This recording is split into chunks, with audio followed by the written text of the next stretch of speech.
It's an amazing thing. You'll report it. Thousands cannot get in. It's really something. Yeah, come on in, fellas. This is a great group of friends of ours.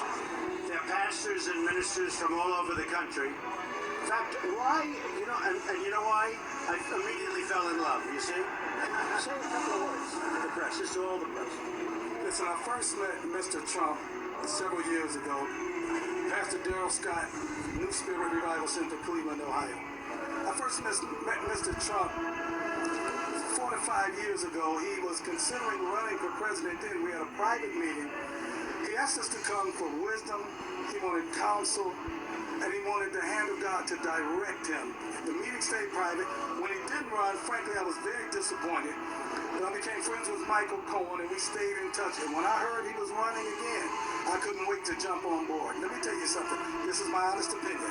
And when I reflect upon and I consider the candidates for president, I look at the branches of American government. I've said it before, I reiterate it again. We have our legislative branch, we have our judicial branch, we have our executive branch. System of checks and balances.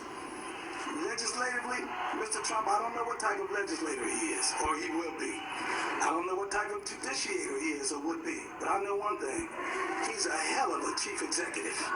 I can't think of a better person, a better leader to lead this country to where America needs to go to retain our position or regain our position of prominence and respectability around this country than Mr. Donald Trump. He's a heck of a guy.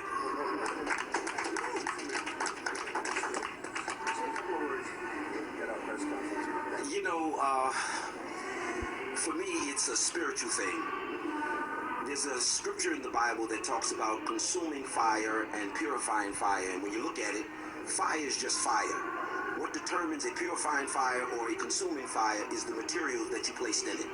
So if you put wood or paper in it, it's going to consume it. But if you put precious metals in it, it's going to purify it. And I believe that you're being tried by the fire. And the fire has not consumed you. And that's where I am. It's time now for us to have somebody that can bring some jobs to this nation and look out for the Christians, our spiritual and Christian rights. And I'm so with you on that. You know I am. Appreciate that. Thank you so much. I'll say one more thing. I also want to dispel this, no knock to you guys, media created notion that Donald Trump is a racist. He's not a racist.